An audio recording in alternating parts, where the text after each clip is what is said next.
Hawaiian Volcano Observatory reports active lava eruptions continue. Fissure 8, located in the Leilani Estates area, continues to feed a large channelized flow traveling downslope through Kapoho beach lines. The wide flow front is about 400 yards from the ocean. Due to lava crossing Highway 137 and approaching the ocean, the following policies are in effect. There is no access to Kapoho, Vacation Land, Highway 132, and Highway 137. First responders are conducting search and rescue missions in affected, isolated areas today.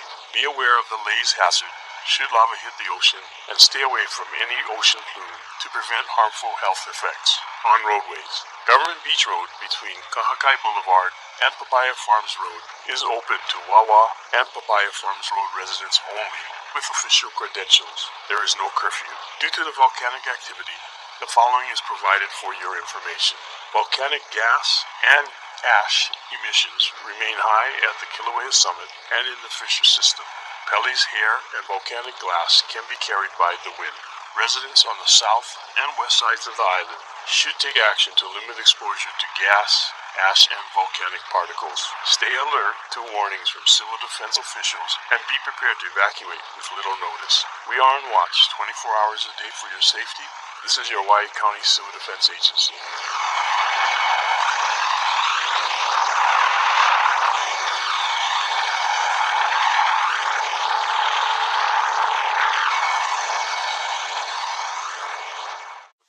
We have reported no major explosions, large plumes over the past day. There have, however, been a lot of earthquakes. In fact, we reported 500 over the past 24 hours, which is the highest rate ever measured there. Otherwise, the summit activity is rather quiet in terms of the plumes, and the ash advisory has actually been lifted as of 11 a.m. this morning. Hi there, aloha. Thanks for doing this. Brian Shiro, you mentioned there were many earthquakes, 500 over the past 24 hours, the highest rate ever measured. Is that only in the lower East Coast zone, or does that include what's happening up at this area? Morning, Sherry. That number is tallied just for the summit area of Kilauea. So that's remarkable activity, yes, over the past several days, including yesterday, it's been high at the summit. Just following up on those earthquakes as well, what are the implications of the highest level being recorded in this 500 quakes? Well, we think the cause of these earthquakes is continued deflation of the summit from the evacuation of magma under Haliba'omahu crater. Now, the effects of this are mostly felt in the immediate area, people in Volcano Village and in National Park, of course. Another effect that's been on us is that the Hawaiian Volcano Observatory building itself was damaged and forced us to leave that. So the damage can be quite intense close in, but farther out it's not having widespread effects. I actually what I was getting at is yesterday we were talking about activity at the summit, whether there was a idea of something actually was building greater pressure there, or it was sort of a slowing that was happening, and we might have seen the last of our big steam explosions and our steam explosions up there.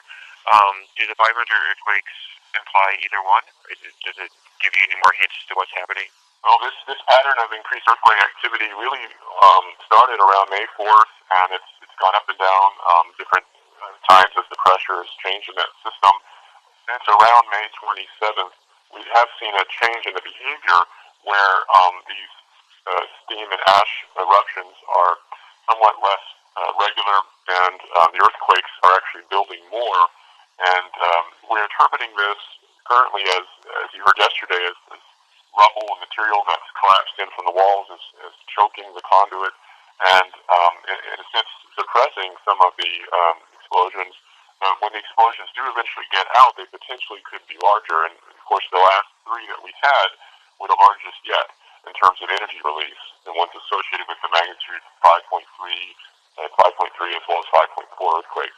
Now, what will happen next, I don't have a crystal ball for sure, but the system currently is in that state, and we could expect another one anytime. This is really something I've been trying to wrap my head around for a very long time. In 1924, from the USGS page, it says, quote, Halemaumau more than doubled in size. Halemaumau grew during the eruption as well as the wall collapsed and the bottom dropped out, and it doubled in diameter. Now, unquote. Now that means that the crater itself doubled in size, and right now we've seen the bottom fall out, but we haven't seen Halemaumau, the crater prime, exactly get larger. Is that something that could happen with the bottom being capped? And this also goes back to a part on the USG's 1924 page. It says that the first explosions were neither seen nor heard from May 9th to the 10th. So how confident is the USGS that the activity wasn't ramping up before May 9th, 1924, and that maybe what we're going through right now could have been the ramp-up process we were seeing leading up to a much larger explosion at Halemaumau? Hi, this is Brian from the USGS. Thank you for your question. So you're correct that the scenario we have now has many parallels to 1924. It doesn't mean the volcano is going to follow the same script necessarily, but at least it's a close guide for us. And like 1924, there definitely could be larger eruptions to come from the summit. We are preparing for that and watching for that. Now, in terms of expanding of the Halemaumau crater, that's already happening. Pieces are falling off on the walls. It is, you can see it in aerial imagery from our drones. You can see it from radar imagery from space. And it's already gotten larger from this eruption. And there's evidence of slumping along the, I believe, the northwestern side, where we may expect another collapse to happen. And this type of expansion of the crater itself seems to have really taken off, again, starting after May 27th, 28th, in that time frame, when the energy of these explosions correspondingly has increased. So I think that is a reflection in part that they're actually removing parts of that crater rim as they release that energy. So is it going to build up to another big one? We don't know, but we certainly have that possibility. The update this morning is that vigorous eruption of lava continues from Fissure 8 in the lower east rift zone, with a lava flow continuing toward the ocean in Vacation Land Acapulco Beach Lot area. As of 7:30 a.m. this morning, the lava flow front was 430 yards from the ocean and advancing, although slowed rate compared with yesterday. The residents have all been ordered to evacuate this area, and anyone who is left there is likely trapped as the roads are cut off. The earthquake activity down in the lower east rift around Leilani area is very low, and we think that essentially the conduit is open, the lava is flowing freely, and it doesn't need to break the rock to make earthquakes down there much anymore. Just in regards to the Fissure 8 flow, if you had a rate number, you said it was lower than yesterday, if you could please share that, and then also just explain what happened at Green Lake and the status there, please. So the lava flows, they should know that the rate of flows can change a lot depending on a number of factors, the slope of the land being one, the amount of material being pushed out from the fissure itself being another. Now, one of the rates we had measured yesterday, I believe, was around, at its peak at least, around 250 feet an hour. But just the caveat being this can change a lot and doesn't reflect necessarily currently what's going on. But given that its proximity to the ocean, being less than 500 feet from the ocean as it is, I think it's rather reasonable to think that it might reach there today. I don't know how many hours, but it's certainly close. Your other question was about Green Lake. The observation was that the lava came around near the Four Corners intersection and curved and went into the Capulco cone area and then into Green Lake, being the lowest topography in the area. And subsequently, a large steam plume was observed. And from around 10 a.m. until we knew it was gone for sure by 1:30 p.m. It may have ceased earlier than that. And the inference from that is that it was vaporizing the water in the lake. And the observation after was that lava had filled that.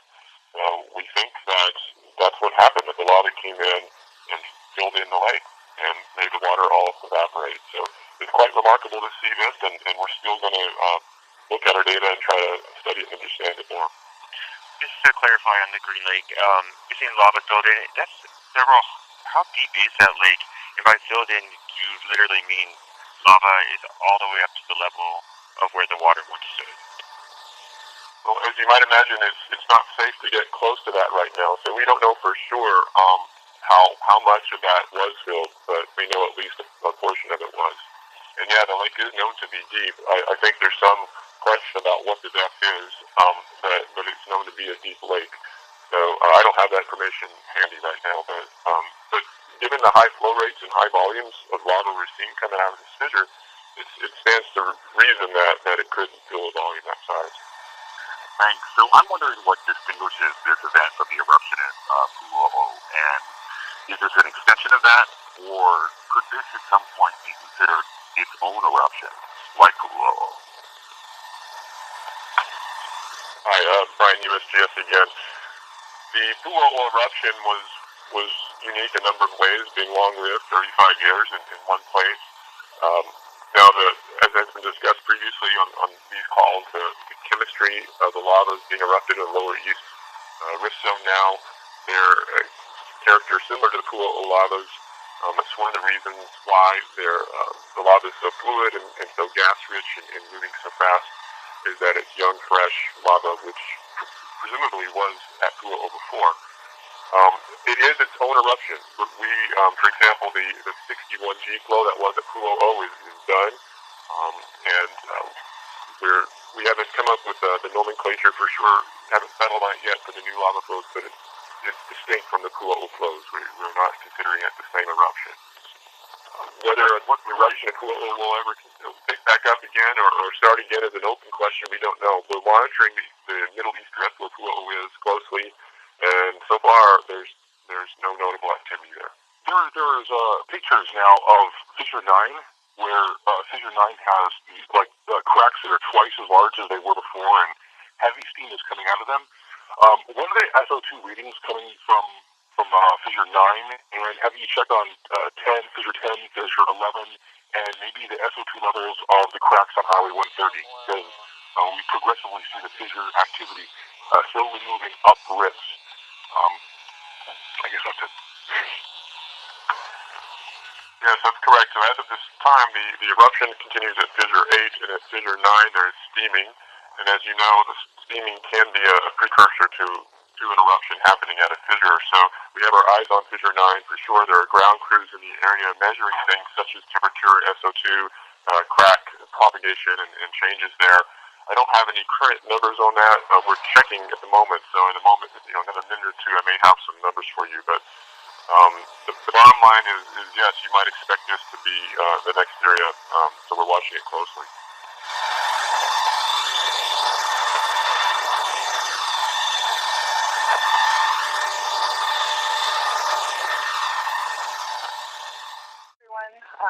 So we still have basically the same type of activity that we were seeing yesterday. So Fissure 8 is continuing to maintain fountains that have reached 200 to 250 feet in height. That's actually the highest recorded fountain so far of this eruption, is up to 250 feet. There are two smaller fountains adjacent to the primary fountain, and those are reaching heights of up to about 60 feet at a sustained level. There's also a undercone growing on the downwind side of the primary erupt event, Fissure 8. So the Fissure 8 flow is still moving, still very wide, and it's moving downhill along Highway 132 into the area of Noni Farms Road. But the flow front has advanced more slowly than it did yesterday. It's only going about 50 yards per hour. Earlier this morning, about 6 a.m., there was a breakout of the primary channel that sent the flow down Makamai Street to the north, and that's in Leilani Estate Subdivision.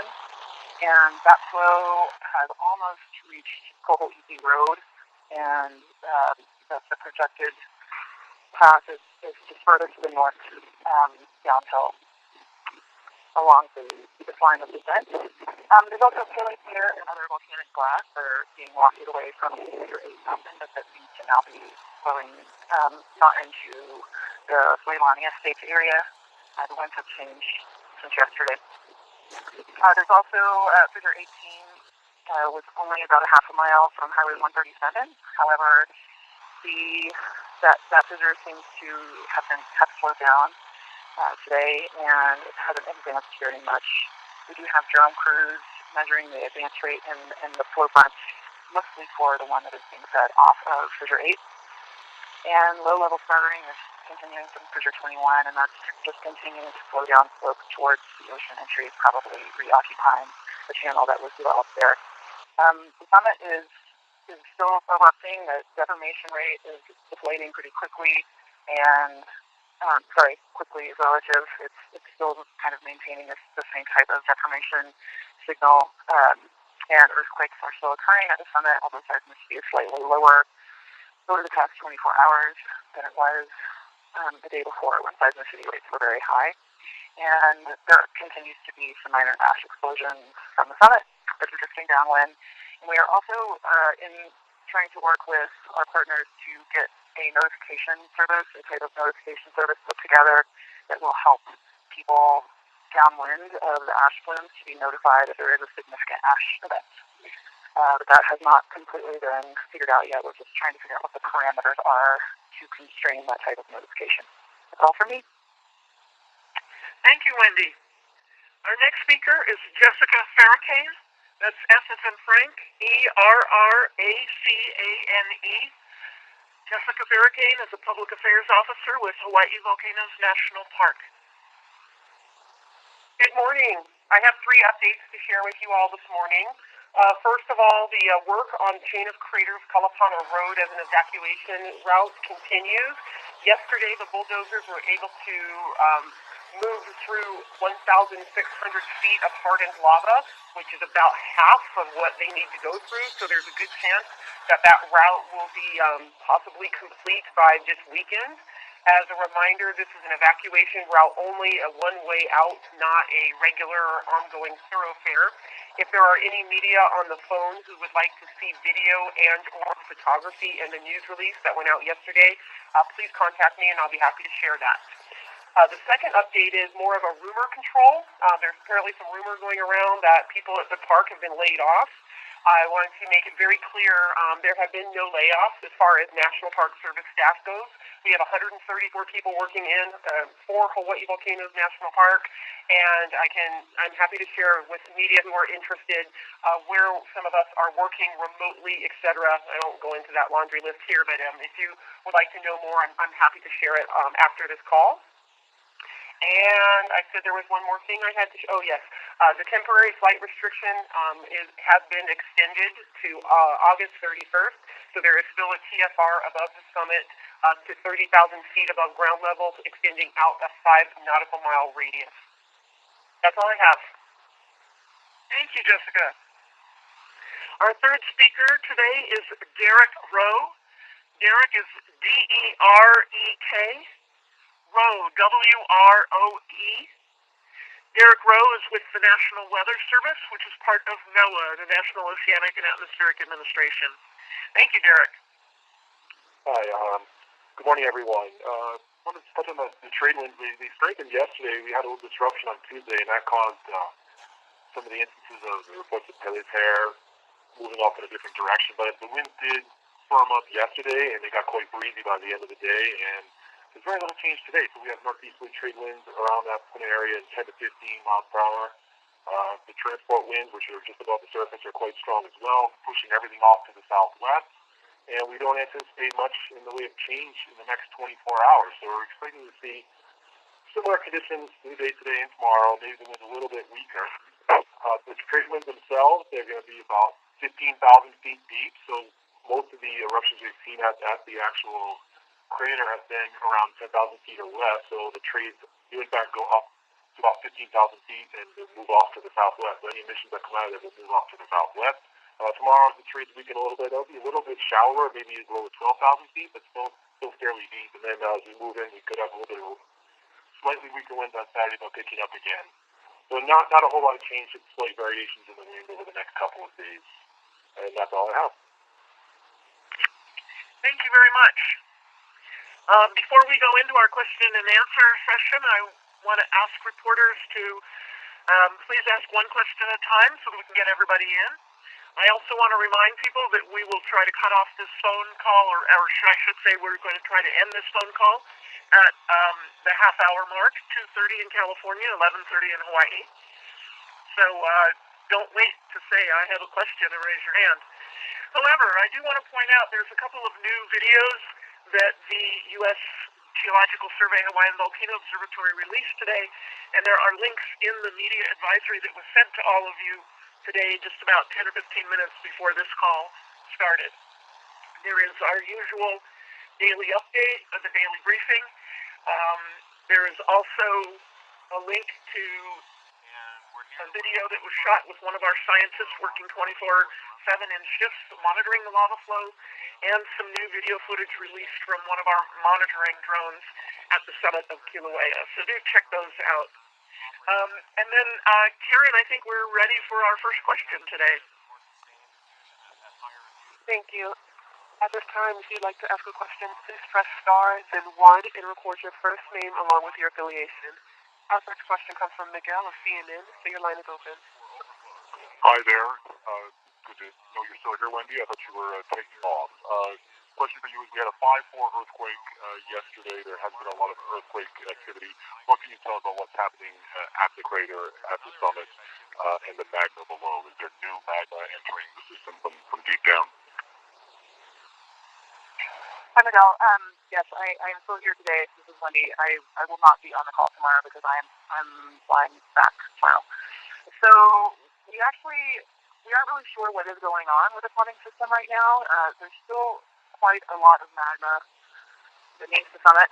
Preliminary calculations, and this is back of the envelope calculations, as it were, are indicating that only about 2% of the magma that was in the summit storage region could have left the summit storage region. So there's plenty of magma there, but even the decrease in volume by that much is calling the subsidence that we're seeing, so the downdropping and the deflation at the summit.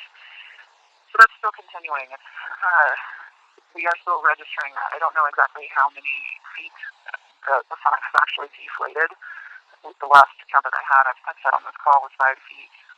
I can get some new numbers, and maybe I can relay those to people who are going to do the call tomorrow. So the thing that we don't really know is where there's definitely magma coming into our system. It's kind of a continuous, we say that it's a continuous supply coming from the core mantle boundary, so very deep inside the earth. It's a hotspot volcano, and there's always this wafting plume. We call it a plume. It's a different type of plume, obviously, of hot molten mantle material that's rising up into the volcano at Kilauea itself. And so those summit storage regions are still there, but we obviously have a more, we had magma move down from Pu'u'o'o in some area.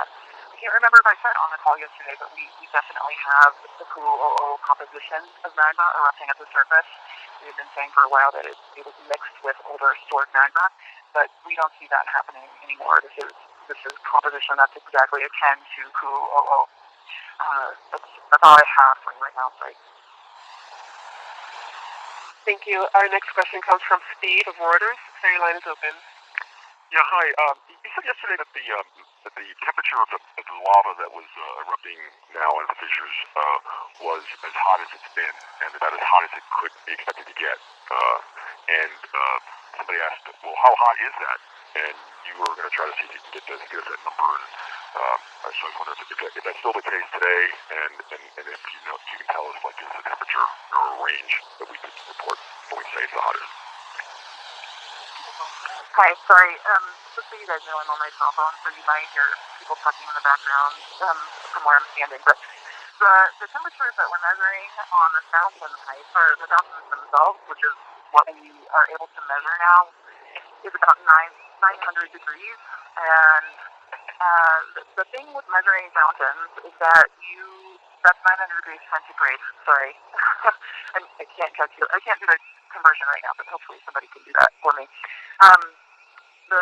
As we're measuring the fountain, it's hard to get into the center, which is the hottest portion of the fountain. We can, point a thermal infrared camera at the fountain, get a temperature reading, but there's these cooler bits of the fountain, like the glass, as the molten material is jetted upwards into the sky, it breaks apart, and just like you would spray a garden hose up into the sky, and the pieces break apart and fall down. But as these pieces are falling down they are cooling. So we're often registering kind of a mixed temperature signal that is from the cooling outer margin of the fountain with the interior kind of mixed in. And those temperatures are around 900 degrees centigrade.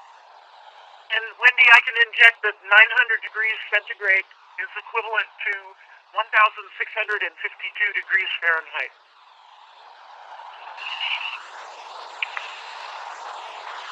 Thank you. Our next question comes from Jim of Westwood One News. So your line is open. Hi, good morning. Wendy, if you could answer this, actually, I don't know. You're a month into this now, and is there anything in the current event, maybe the lava being as hot as it can possibly get, or whatever else may be out there, is there anything that gives any indication as to the future of this thing? When it might start winding down, or is there anything we can tell from the current conditions? Hi, this is Wendy Stovall, USGS. So right now we don't see any changes occurring. I did mention yesterday on the call that the deformation signals that we're seeing in the lower east drift zone anyway have stopped widening. So there was a widening across the rift zone itself, which was something that we interpreted to be an injection of magma that was pushing the rift zone out a bit. And that's not happening anymore. So but that doesn't mean that there isn't plenty of eruptible magma beneath the surface. Again, we've been trying to look in this with eruptions that we are familiar with, the 1960 and 1955 eruptions, and that was, one lasted just over a month and the other one lasted 3 months. And it's hard to say right now. There's no signs that we're getting that anything is going to slow down at the moment. Thank you. Once again, as a reminder, if you'd like to ask a question, please press star, then 1, and record your name and your affiliation. Our next question comes from Kevin of Honolulu Star Advertisers. So your line is open. Thank you, Wendy. Sorry to make you repeat yourself. I dialed up about a minute late. When you were describing the fountaining from Fissure 8, and I believe you said that it was the highest that had been recorded yet. Could you just repeat that sentence, please? Yeah, sure. So those height measurements were likely made overnight yesterday. I was in Kahala at a community meeting to deal with the ash that the ash and the fog increase that they've been experiencing in that community. And when we were driving down from the summit area, we could see the fountain on the horizon. And then driving down 130, coming back into the Pahoa area, we could see the fountain again. And it was the first time that I had seen that fountain on the road. So those measurements that were made overnight were about 250 feet high. Thank you. Our next question comes from Miguel of CNN. So your line is now open. Hi there, sorry. Just a quick follow-up on the 2%. When you said 2% of the magma in the crater on Kilauea has made its way into the system, or how does one put that? What does that mean? And does it act like a plunger or pressure on new magma then entering the system, and that's why we're seeing this sort of extreme fountaining? Actually, that's not really why the fountaining is occurring the way it is now. Typically, in these eruptions, the fountains themselves start to get higher, and especially now that we're seeing the Pu'u'o composition, it's because of the magma itself. It's not necessarily the pressure behind it. Certainly the pressure is causing the magma to be forced more upward to the surface, but as the magma is forced from behind, it decompresses. The magma itself decompresses, and there's gas that comes out of solution, and bubbles form, and then that provides additional pressure. And it's that gas release and the pushing of the gas itself that is propelling fountains higher. And the magma that was from Pu'u'o and the summit area just has more gas in it. It wasn't sitting in the rift zone for a long period of time where it could evolve and crystals and outgas. So that's really why these fountains are higher, is because of the amount of gas that is in the magma itself.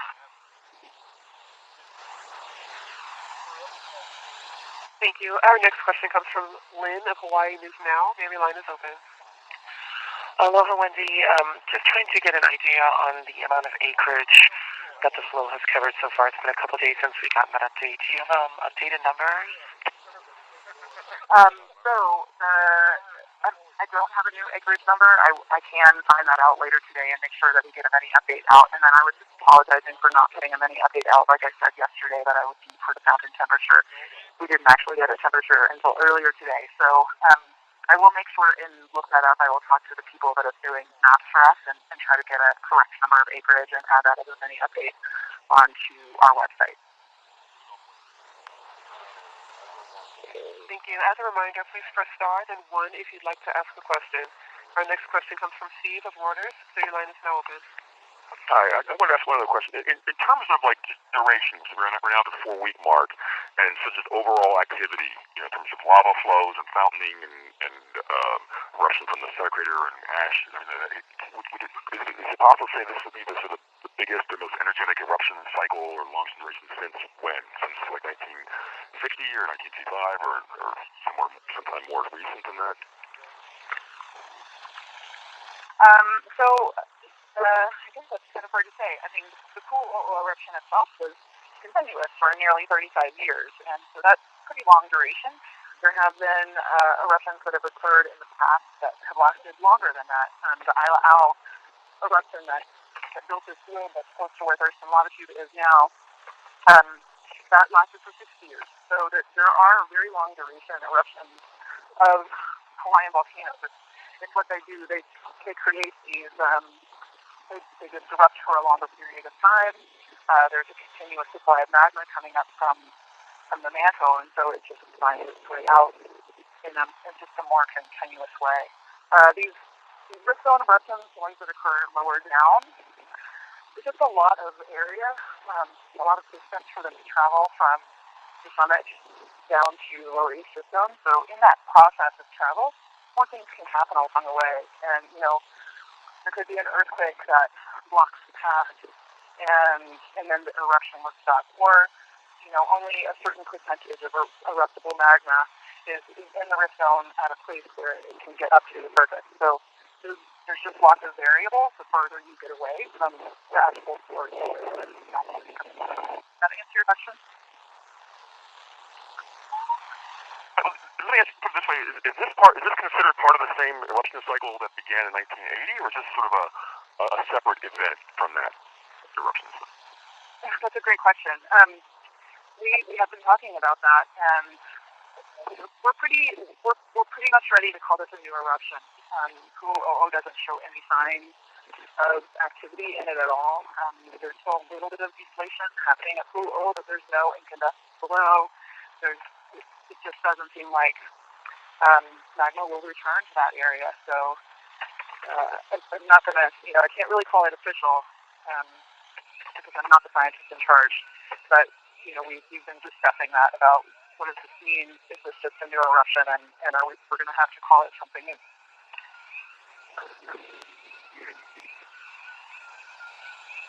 Thank you. Our next question comes from Caleb of the Associated Press. So your line is open.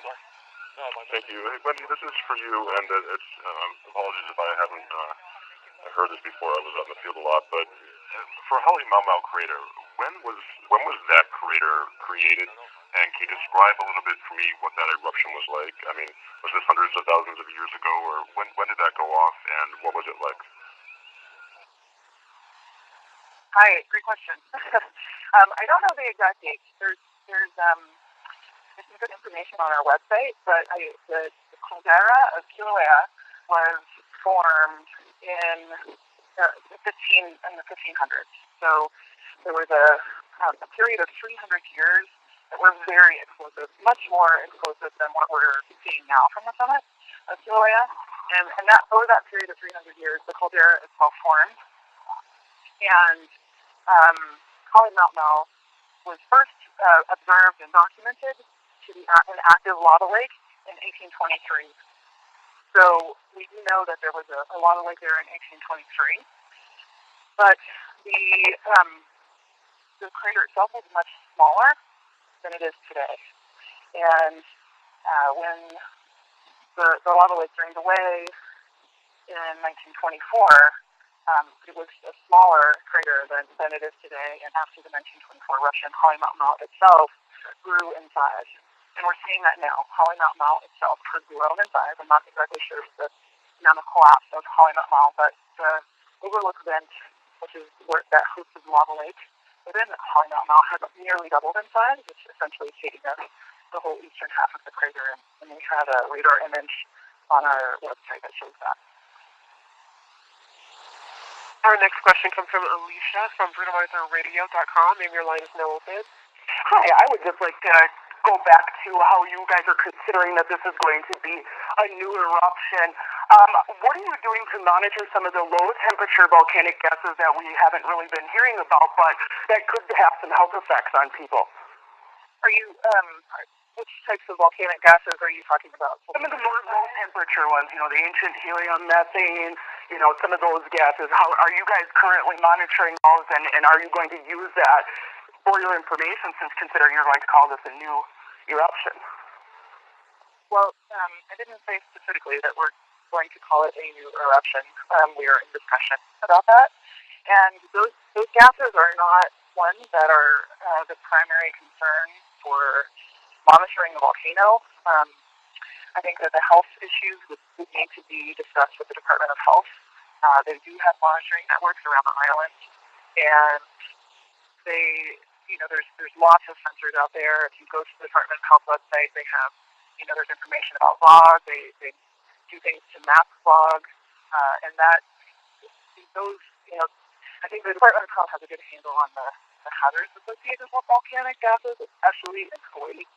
So they really are the best ones to answer that question. I can talk about what we're doing for monitoring volcanic gases here.